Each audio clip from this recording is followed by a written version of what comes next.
यार पता नहीं पाकिस्तान ਦੇ ਹਾਲਾਤ ਖਰਾਬ ਨੇ ਜਾਂ ਠੀਕ ਨੇ। ਕਿਉਂ ਕੀ ਹੋਇਆ? ਲੋਕੀ ਪੈਸਾ ਕਮਾਉਣ ਮੁਲਕੋਂ ਬਾਹਰ ਜਾਂਦੇ ਨੇ ਤੇ ਮੀਆਂ ਸਾਹਿਬ ਪਾਕਿਸਤਾਨ ਆ ਗਏ ਨੇ ਪੈਸਾ ਕਮਾਉਣ ਵਾਸਤੇ।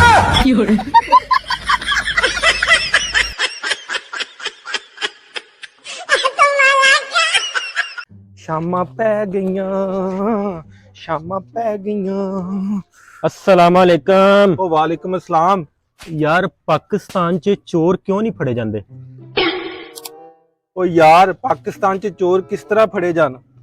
अमेरिका ने एक मशीन बनाई 2 घंटे दे विच 300 चोर फड़िया। अच्छा। ते चाइना ने ओह मशीन बनाई ते 1 घंटे दे विच 250 चोर वाह। फड़िया। ते पाकिस्तान च ओह मशीन आई ते 15 मिनट दे विच मशीन ही गायब।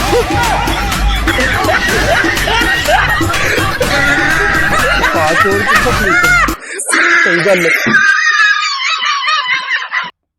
ਆ ਗਏ ਹੋ ਅੱਬੂ ਕੀ ਕਹਿੰਦੇ ਨੇ? ਓਏ ਤੇਰਾ ਰਿਸ਼ਤਾ ਉੱਥੇ ਨਹੀਂ ਹੋ ਸਕਦਾ। ਕੀ ਹੋਇਆ ਅੱਬੂ? ਓਏ ਇਸ ਕੁੜੀ ਨੂੰ ਤੂੰ ਆਪਣੇ ਘਰ ਲਿਆਉਣਾ ਚਾਹਨਾ? ਓਏ ਉਹਨੇ ਮੇਰੇ ਨਾਲ ਬੜੀ ਬਦਤਮੀਜ਼ੀ ਕੀਤੀ ਹੈ। ਤੇਰਾ ਰਿਸ਼ਤਾ ਉੱਥੇ ਨਹੀਂ ਹੋ ਸਕਦਾ। ਬਸ ਅੱਬੂ 1 ਮਿੰਟ। ਇਹਦੀ ਇੰਨੀ ਜੁਰਤ। ਹੈਲੋ, ਤੇਰੀ ਇੰਨੀ ਜੁਰਤ ਕਿ ਤੂੰ ਮੇਰੇ ਅੱਬੂ ਨਾਲ ਬਦਤਮੀਜ਼ੀ ਕੀਤੀ। ਉਹ ਤੇਰੇ ਨਾਲ 4 ਦਿਨ ਹੱਸ ਕੇ ਗੱਲ ਕੀ ਕਰ ਲਈ? ਤੂੰ ਆਪਣੇ ਆਪ ਨੂੰ ਕਤਰੀਨਾ ਕੈਫ ਸਮਝਣ ਲੱਗ ਪਈ। ਫੋਨ ਚੁੱਕ, ਤੈਨੂੰ ਮੈਂ ਦੱਸਾਂ।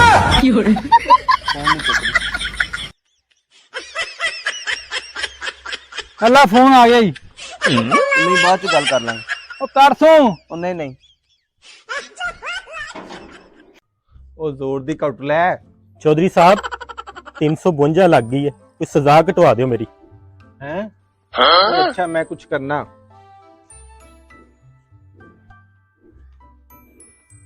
ओए हेलो, ओ तुसी कहंदे ते 352 लवाती है। ओ यार कट करो कट। नहीं नहीं 352 नहीं, इंज करो 50 कट कर दो, 302 ला दो।